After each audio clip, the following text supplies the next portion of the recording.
Welcome to the Red Network, where real estate dads juggle the high-stakes hustle of their careers with the heartwarming chaos of family life. Whether you're closing deals, changing diapers, or chasing dreams, we've got you covered. Join us for stories, strategies, and laughs as we navigate the perfect balance between hustle and home. The Red Network, where real life meets real estate.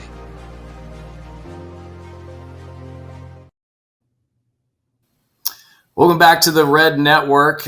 We are sitting down today with someone that lives and breathes balancing hustle and home. He's not only a top producing realtor, but top producing father. As a founder and CEO of the Lanagan Group at Compass, Ethan leads a nationally ranked top 1% small real estate team known for precision, integrity, and seriously impressive results. With over 200 million in closed deals, 200 plus five-star reviews, and licenses in both Tennessee and California, Ethan brings a rare blend of deep local knowledge with a broad international perspective to the table. Whether he's selling luxury homes in Franklin, consulting on land development in Williamson County, or advising clients on investment strategies across Middle Tennessee and beyond, Ethan's approach is strategic, client-focused, and always innovative. His background in mortgage and finance gives him an extra edge when it comes to helping clients make smart, confident moves.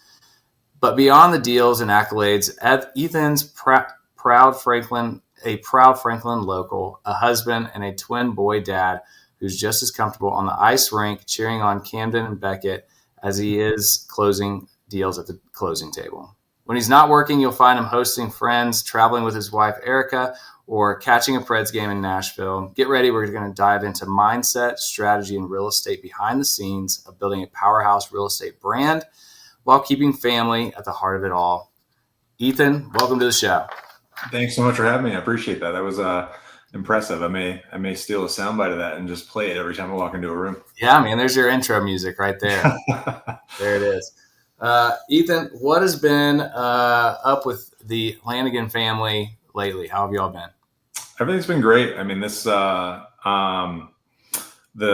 transition, of moving to Tennessee, 6.5 years ago or so was all about family for us, and the real estate business, luckily, has done very well for me as well.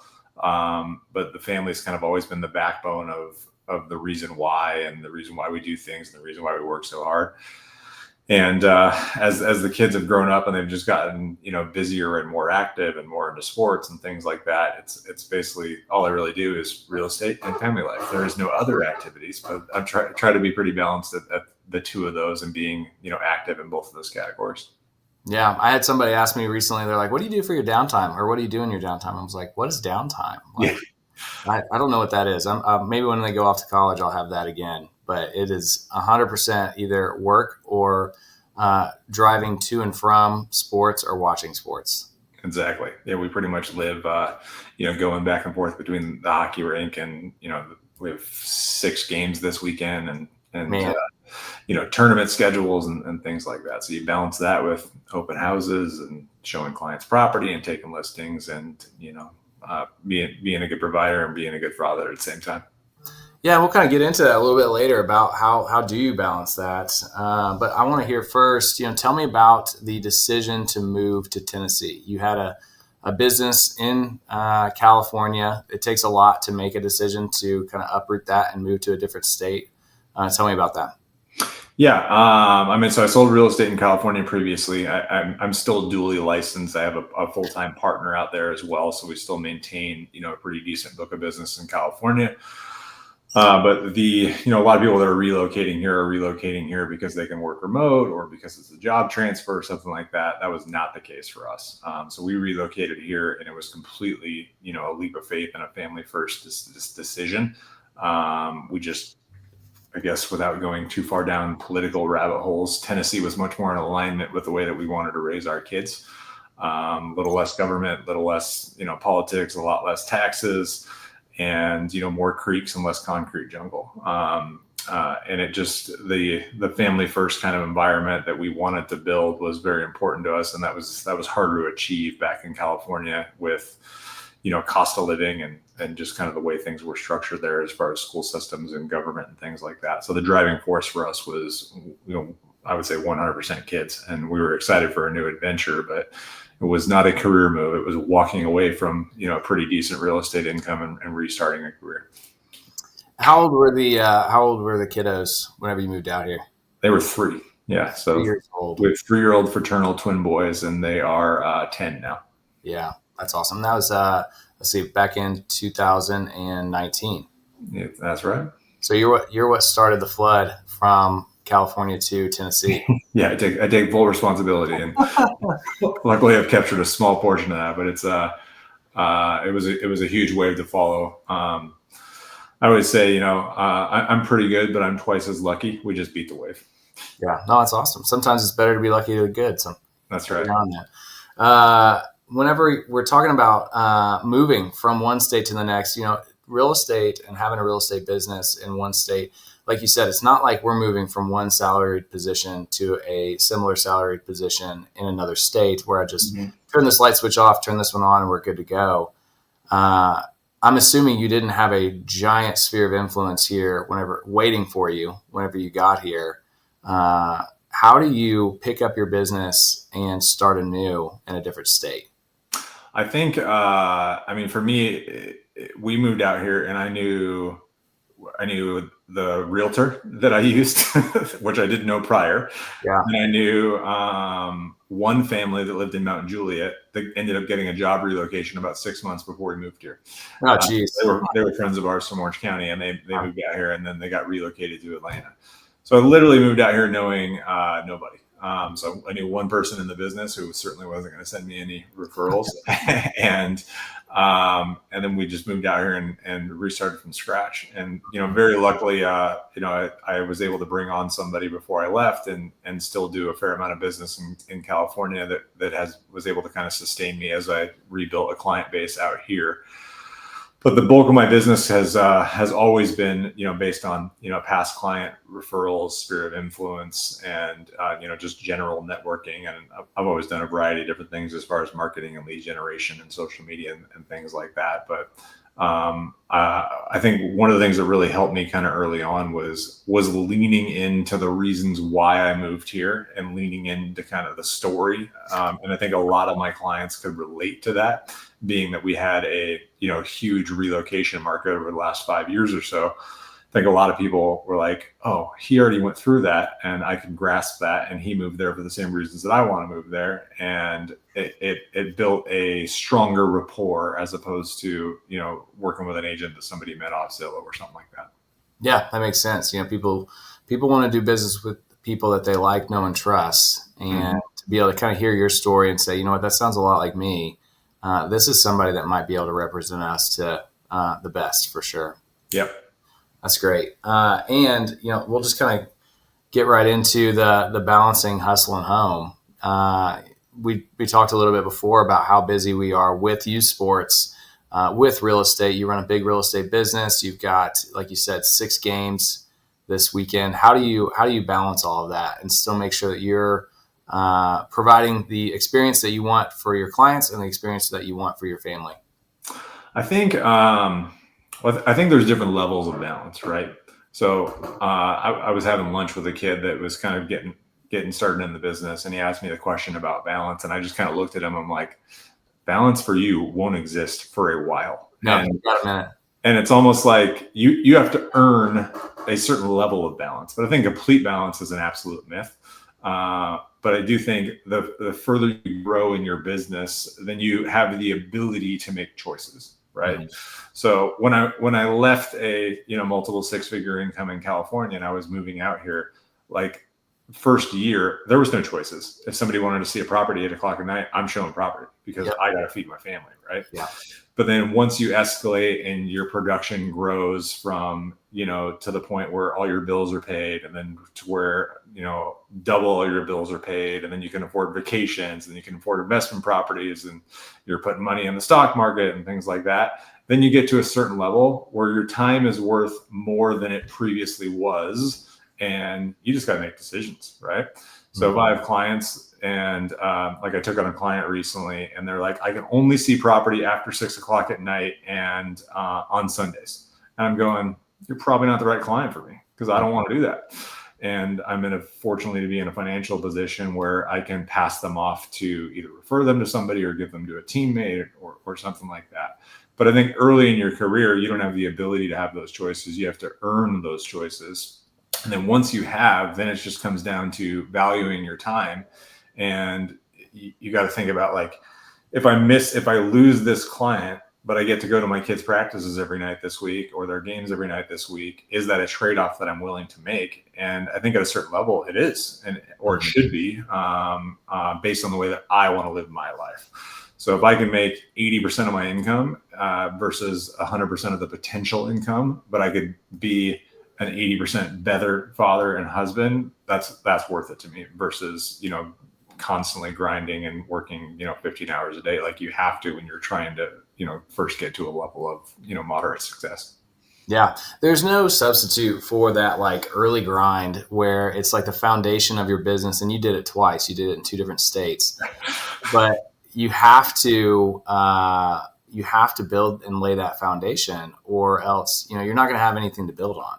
And I was talking with a friend of mine the other day about, whenever I got started with real estate, it was 25 hours a day, 8 days a week. And you want to see a house at midnight in Colioca, Tennessee, then let's roll, man. I'll set it up. And then, like you said, it gets to the point to where as long as you put in that work early on, then you earn, I like the way that you said it, you earn the opportunity to say no later.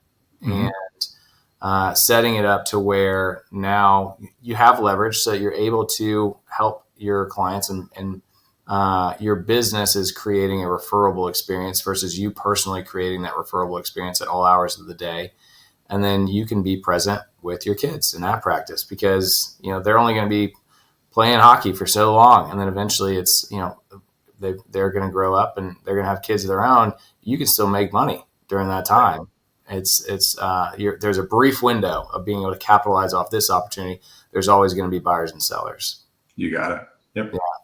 What was some challenges that you ran into with that? Just with the balance aspect? Yeah. I think it's you have to have the ability to say no, right? And I think that's hard for people because when you're in that grind phase and you have to, like, build the muscle to be in the grind, and then just be of the mentality of, I'm going to do whatever it takes to hit my goals, and I'm going to do whatever it takes to be able to afford playing travel sports, or like whatever it is that the billions of dollars that it costs. The pain. Sports. So when you're in that grind mode, you're going, I'll do whatever it takes. But then when you get to the point where, like, you can afford the lifestyle that you want and you don't have to grind, then you have to kind of shift the muscle growth to growing the ability and the strength to make decisions that are going to improve your quality of life, right? And I think also owning that you don't have to be everything to everybody. You can incorporate certain leverage models into your business, whether it's teammates or showing agents or admin roles, or even third-party services that you're using, whether it's VAs or showing services or agents that you're paying hourly or whatever. But if you can start to leverage yourself more and you're still doing and being present for the high dollar, high real estate IQ activities, your clients actually don't suffer. And it's really usually more on the agent that has the limited, ability to say, I can still provide 5-star service without having to be everything to everybody. And once you can kind of figure out how to kind of plug those holes, you can have a lot more freedom. Absolutely. And I think one of the lies that we can tell ourselves, especially early on when we're in that grind phase where I'm wearing all hats, doing all things, is that I'm the only one that can do it. And I'm the only one that they want to do it. And we think that we're so special that I'm the only one that can do it this way or to this level. And I'm the only one that my clients want to do it for them. And I think one thing that I learned, thankfully, from a mentor of mine, I wish I would have learned it a little earlier, but eventually, was that they just want to have a 5-star experience from my business. It doesn't necessarily have to be a 5-star experience from me specifically. Mm-hmm. And so, yes, they would love for me to show them the house. They asked me to be their real estate professional, but they also know that I've got a very busy schedule. And a better experience for them is to be able to see the house when they have time versus when I have time. Yeah. And so having showing assistants. So instead of saying, hey, let me see how I can make this work, I'm either going to make you feel bad because I'm going to miss my son's baseball game or my daughter's gymnastics meet, or you're going to feel bad because you've had to reschedule your entire life around mine. I can say, sure, what time? And that's a much better experience. Right. Yeah, I think that's super valuable, and it really comes down to setting expectations, right? So if you're doing, your consultation with your client, and for this example, we're talking about buyers, if you're sitting down with them and going, one of the lines I always use is, the great thing about hiring me is you're getting somebody that does enough business to where I'm very productive, to where I know how to solve problems, I know how to get results, I know how to negotiate at a high level, and I have those high level real estate skills. The flaw is I'm busy. I can't be in two places at once, and I have a wife, and I have two kids, and I do have a goal to be a good father.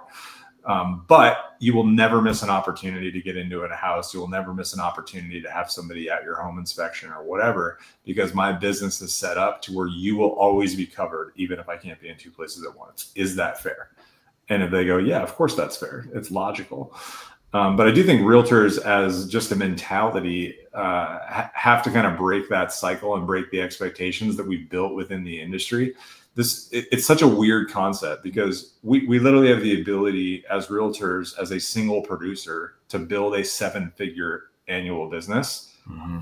And we think we have to do everything ourselves. There's no other industry that I could think of to where you can make the kind of money you can make as a top producing realtor, and you're doing every aspect of the business. It just doesn't exist, because it's not a realistic expectation about how you should run a business and have a life. Yeah, it's the hamster wheel, and then as soon as it gets going super fast, it's hard to get off of there. And I love the analogy of you kind of build up that muscle, and then you have to build the new muscle, which is the leverage piece. Mm-hmm. I think there's a lot of different phases of that. There's the foundation phase. You start making money, you get to the big leagues phase, and then just like big leagues, with baseball, football, hockey, it comes to a point to where you've made your money, and now it's time to get out and move on to that next phase. And are you able to do that? Or are you one of those athletes that is no longer in the league and then goes broke because they couldn't scale or couldn't invest? And so making sure that you're constantly getting better, improving, learning, growing, so that you're able to capitalize on all those phases. I love the kind of the spiel that you're able to give to set those expectations, because if the first time that they learn that you're not the one that's going to be showing a property or at an inspection is in the moment, that's an uncomfortable moment. Right. But if the first time that they learn that you may not be showing the property or at an inspection is when we're still considering hiring you as an agent, then that's totally comfortable. It's okay, now we know what to expect, and this is actually not just fine with us. We prefer this. This is fantastic. And I don't know if you're a big Phil Jones guy. Exactly What to Say is one of my favorite books, and he goes over exactly what you had just kind of said. And I like the way that you framed it, because you can use, but the good news is you're not going to miss an opportunity. And so here's the flaw. My biggest flaw is I'm a great dad, and I refuse to not be. But the good news is that you're not going to miss an opportunity. I think that's a really great way to put it. Yeah, and I think if you do set that expectation, people understand, and they actually kind of end up encouraging it.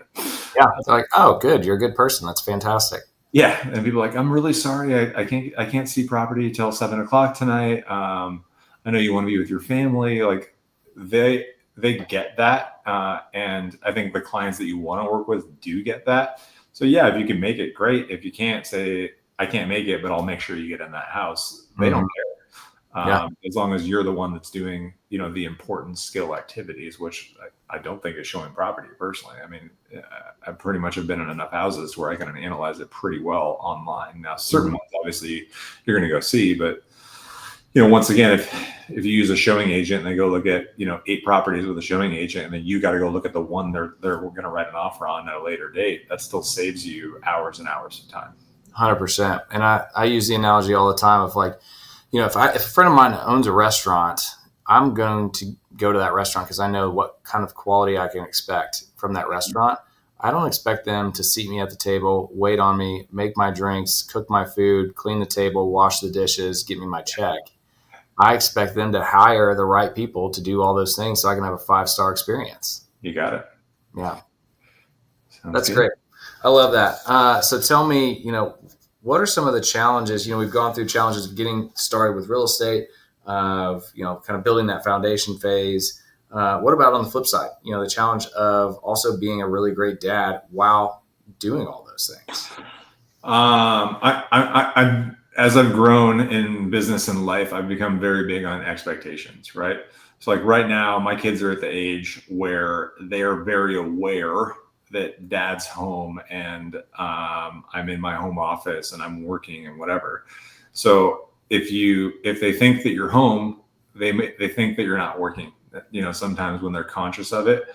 But if you have the expectation of, if dad's in his office and the door's closed, dad's working, dad's not. Mm-hmm. And you have to agree with that. But then you also have to have the balance of setting the expectation with yourself that when I leave my home office, and I try to leave the home office every day by 5:30. You say 5, but something always hits at 5. Oh yeah, never fails. Yeah, never fails, because that's when everybody else gets out of work and they're like, oh, let's call Ethan on the way home. Yeah. So at 5:30, if you go downstairs, then your expectation is that you are present for your family, right? Mm-hmm. And if somebody calls me and I got to call them back afterwards, I do a lot of Zooms, because I do a lot of relocation business coming in from the West Coast, because that's where I moved from. I'll do a lot of Zooms at like 8:30 at night, and my kids go to bed around 8:30 at night. So it works out well. But that 2-hour window, 3-hour window, post working hours or post practice or whatever, you try to be present for that. And you try to have the expectation that's your standard. But it's hard to balance, right? Because we work in a business to where if somebody gets off work and they want to write an offer for a property at 6:30, you're expected to drop everything and pull out your laptop and type up and write the offer, right? Yeah. And I think a lot of times as agents, we become hungry for the deal, and we realize that whether I write the offer at 6:30 or I write the offer at 8:30 doesn't matter. It might have mattered 3 years ago when the market was insane and everything had a deadline and things like that. But in today's market, it probably doesn't matter. Or just shoot a text to the listing agent, go, as long as we communicate. Can I get it to you at 9 o'clock instead of so I can have dinner with my family? And they're going to go, yeah, of course. Mm-hmm. So just having expectations and then having communication with all parties, whether it's clients or with family, and trying to have that balance in between the two. Yeah. Well, I think, like you said, it keeps going back to setting expectations with everybody involved, mm-hmm. and open communication and communicating well. There's so many poor communicators out there that it really gives guys like you a leg up of, communicating well so that everybody's on the same page. Everybody understands what's going on. Sometimes real estate can be that dark room that somebody needs some light to be shed to navigate. And, if a buyer says, hey, I want to write an offer on this property, we finally found one, they're pumped. They're excited. They've got some adrenaline. They may be buying a house. Yeah. And let's do that right now, because we're a very Amazon culture right now of I click a button and it's going to show up on my door in a day. Yeah. And I want to be able to do that with a house. Okay, that's fantastic.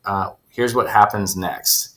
And being able to communicate, here's the steps. Step 1, I'm going to get off the phone with you and I'm going to call the other agent immediately to make sure that they understand that we're about to send over an offer. Step 2, I'm going to have dinner with my family. Step 3, I'm going to make sure that you're done having dinner with your family, and then we're going to put an offer together. We're going to send it in. We may hear back tonight. We may hear back tomorrow. I'll be in full communication with that other agent so that we have clarity on what to expect. Is that okay?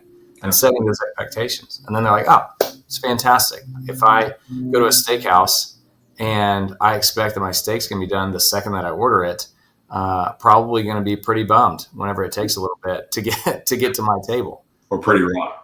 Or pretty raw. Yeah. Not exactly what I was looking for. Yeah. Hey, I need a steak right now. Perfect. Here you go. It's still moving. But if the waiter is able to set that expectation of here's about when you should receive it, here's what's going to happen in the meantime, then it's a much better experience. You got it. That's fantastic.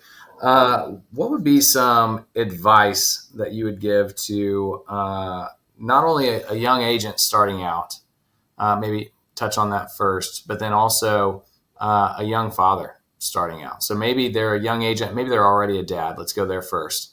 Already a dad, just getting real estate license. What are some advice that you give to that young dad that's getting into real estate right now? Well, I think a big rule that I try to live by, and I think most people try to live by, but not everybody always follows through with it, is in both categories, whether it's family life or whether it's business life, you do what you say you're going to do, right? Mm-hmm. And don't say you're going to do something if you're not going to do it, and set proper expectations is really what that comes down to. As far as like new agents, I actually love sitting down with new agents. I had a lot of great, mentors early in my career, not necessarily like on a team, but just people that I would go to lunch with and have coffee with that just kind of poured into me because they enjoyed it. And I feel very, very grateful to have had the level of success that I've had, and now, hopefully be able to offer some wisdom out to people that are coming up in the business. And some of the big things that I like to talk about is do what you say you're going to do, set proper expectations with your clients, but build a predictable business. And that's based on actually having a business that is based on systems and based on, predictive follow-up and processes and things like that, right? So if you're operating your business based on systems, you're not sitting there wondering, where's my next transaction come from, or how am I going to feed my kids in a month or something like that. And then when you are operating a business, you treat it like a business. I think real estate is an industry that is very, very easy, in my opinion, actually too easy to get involved in.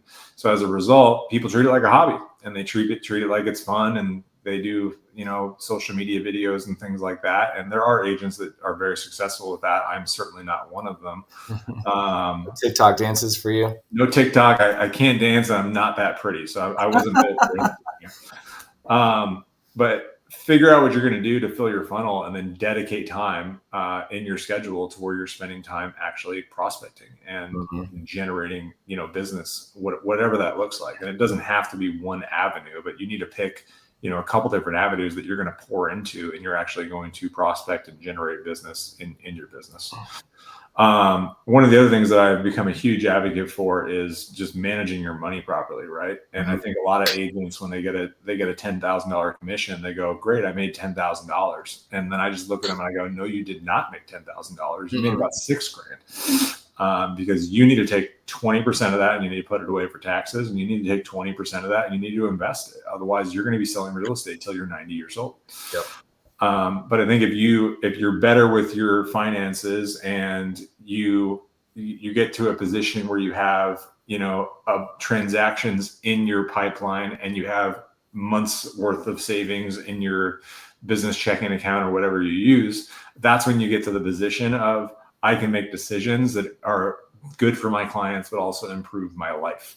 But you can't do that if you need to pay your mortgage next month, right? So I think if you're a good steward with your money, and you're dedicated to building a business that is actually operating like a business, not, reactive, which is what many people are doing, you put yourself in a much better position. Yeah, 100%. And I think you kind of hit the nail on the head of, you're a better agent if you don't need the client to write an offer tonight, right? If you go see 3 properties and God, I hope they pick one, then are you really doing what's best for the buyer, even if it's subconscious, even if you don't know that you're being super salesy on this property, but gosh, my car payment's coming up, my mortgage is coming up.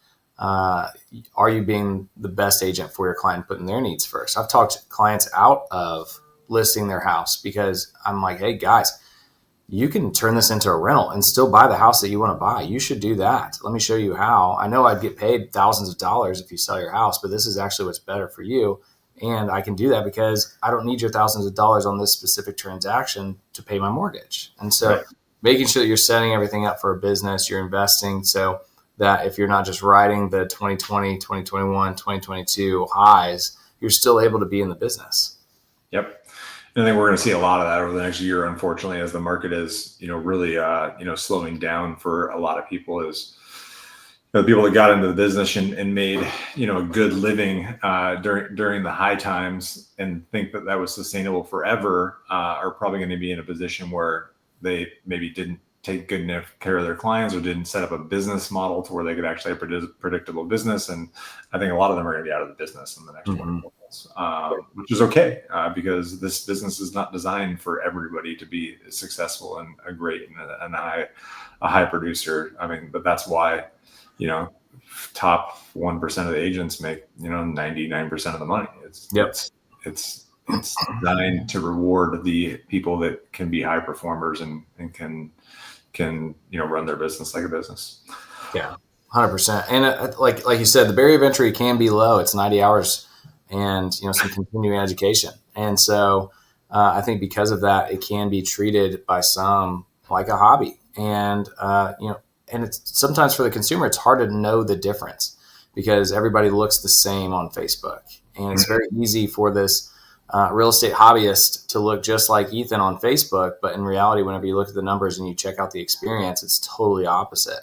Yeah. And so I think that is important. I've never seen a doctor that treats his job like a hobby because he has to put so much time into it. He's very invested. This is, I had some extra time to kill, so I got my real estate license, right? I think that we probably could use a little bit of a higher barrier of entry for things like that.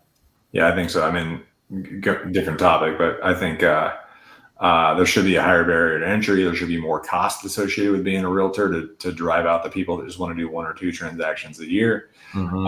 And I think, if there's not going to be a higher level of education or a higher level of cost, then think about like a plumber. A plumber has to have an apprenticeship to be a plumber, and that's not. You can actually make a pretty good living being a plumber. I've had some wealthy plumber clients that own the companies, but it's like if you have to be an apprentice to be a plumber or an electrician, why should you not have to have a mentor to help people with what is for most people their biggest investment in their life? Yeah, to almost act like a financial advisor. Yeah, you can go do 90 hours and then help them buy $1 million asset. Yeah. I think it's North Carolina, maybe if I'm remembering correctly.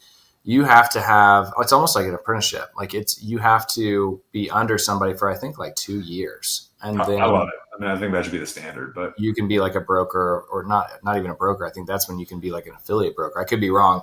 But I think that would be a great thing. And I think that's where you see a lot of really good agents is they've started out maybe on a team and they've relied on the team to provide that experience to the clients. The clients still feel like they're taken care of because they've got a top producer that's running the team, but telling this person what to do and making sure that everything goes well. And then they get their education from that. They're not getting it from learning, the square footage of an acre so they could pass a real estate exam. They're getting their experience from the leader of that team so that they can carry out that same experience on their own. Yeah, I agree. And I think the team model is interesting within real estate, but I think as a lead, you got to provide value to your agents and you got to make them better agents. That's your biggest responsibility. It's not leads or paid leads or passing off clients or whatever. It's better agents and help them live a better life. So, when I look at what I made this year, I'm excited. But when I look at the fact that agents on my team, both of them made well over 6 figures, like that's exciting to me because that's over double the average income of most realtors. Exactly. It's being a leader of people. And I think you touched on it a second ago as well, of making sure that you're putting money into investments. And I think real estate professionals, real estate agents naturally are probably more entrepreneurial. A lot of times when you're entrepreneurial, you can be a little bit more knee-jerk reaction and maybe book the vacation as soon as I get the $10,000 commission check, right? And it doesn't mean that you can book a $10,000 vacation. It means that you now have probably $6,000 to get you to the next paycheck, in which maybe you can put some more back and eventually take the vacation. But one of the things that we've been passionate about, and you and I have talked about this, is investing and making sure that we're investing heavily so that we have the option to sell real estate. I'll probably always sell real estate. Like I enjoy doing it. I enjoy helping people. But it becomes an option at that point. And I'm going to spend that money no matter what. I'm spending the money. If I make the money, I'm spending the money.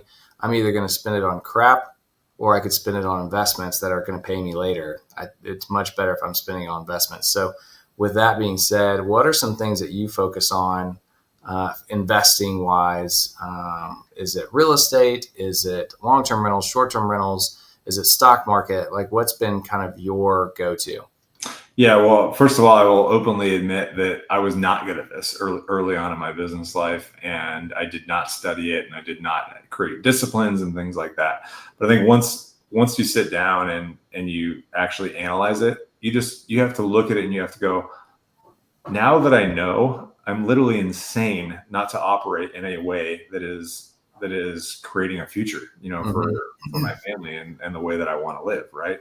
So once you learn these things, you can apply them. And I think with the information that is available today that was not available, 25 years ago when I first started out, it's that this next generation or this generation that it has all this information at their fingertips can be so far ahead of where I'm at today, because I didn't even start learning about this stuff till probably well into my 30s, right? But I think number one is just creating discipline, right? Looking at the money and going, when I make 10, I didn't make 10, right? Mhm. Personal bank account only gets X, right?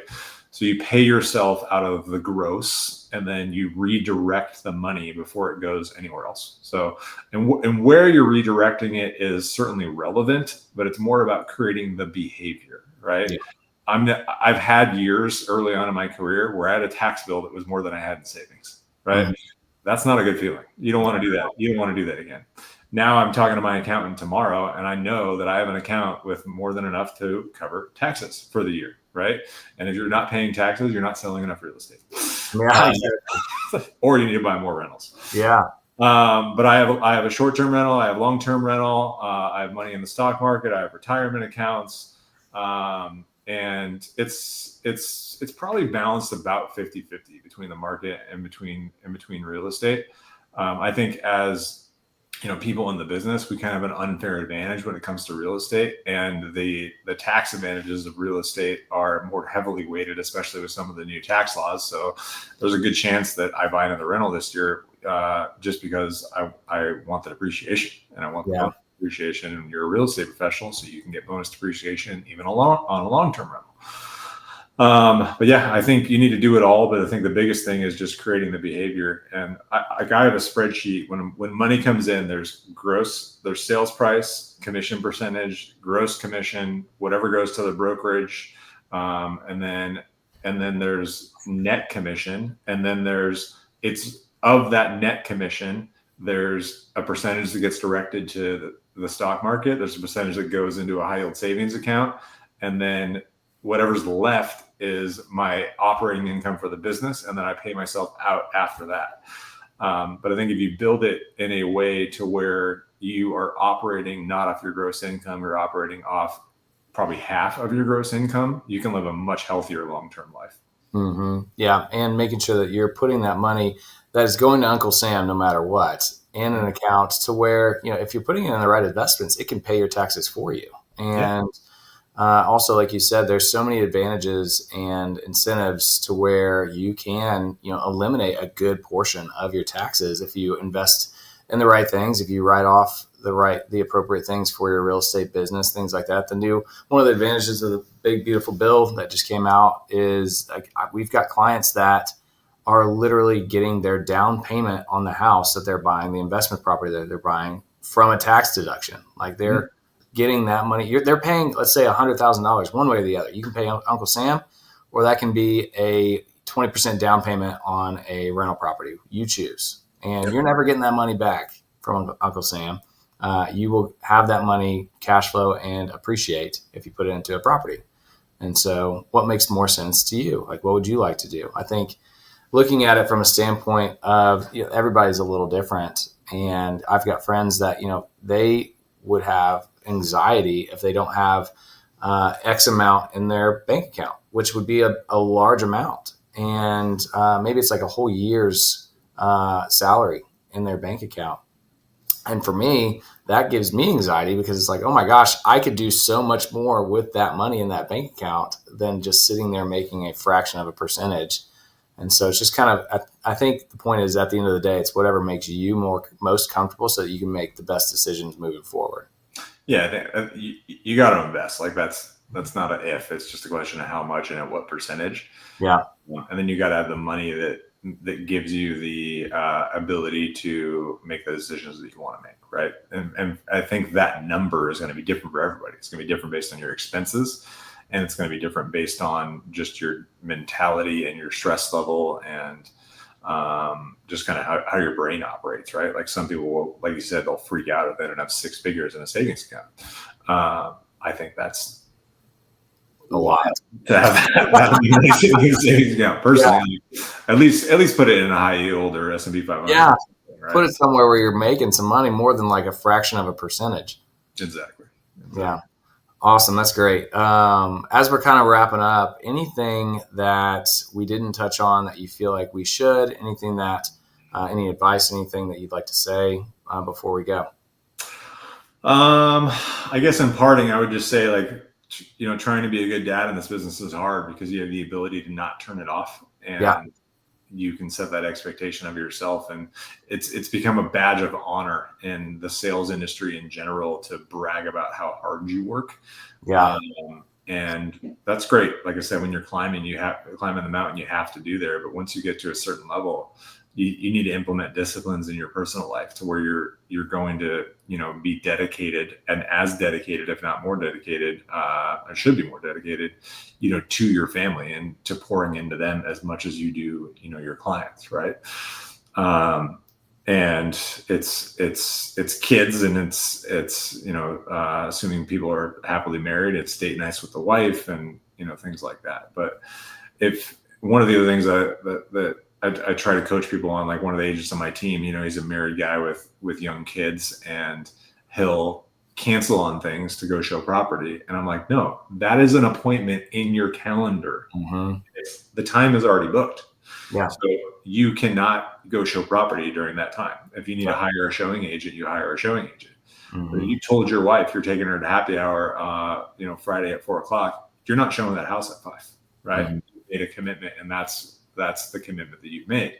If you told your kid you're going to be at that game on Saturday afternoon, you're not doing the open house. You're going to the game. You can hire somebody to do the open house. Yeah.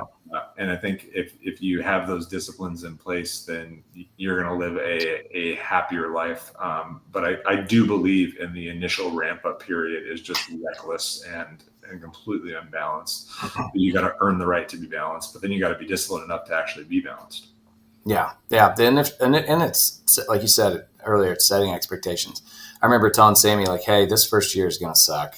I'm going to be working 100 hours a week, and we're still not going to be making the money that I want to make. But it's one bad year for a lot of really great ones. And like just setting that expectation of, like, I'm not going to pretend like this is going to be hunky-dory, sunshine and rainbows day one, but it's eventually going to be pretty great. Mm-hmm. And then you do get to say, hey, I'm going to be at this game. And there is plenty of times where I probably could have chose either one, and I'm choosing the kids every time. And so making sure that you set yourself up to where you can say that. And I think the true badge of honor is being able to say, no, I'm going to be at my kid's baseball game or hockey game or, gymnastics meet, or traveling with them, being able to be a present parent. That's the badge of honor, because you have now shown that you've been successful enough to build up a business to where you have the choice to do that. Right. Love it. Awesome. Well, Ethan, thank you. I appreciate you spent a little bit of that precious time with us today and bestowing your wisdom. As always, continue to balance hustle and home. Thanks. I appreciate you. Thanks for having me. All right, man.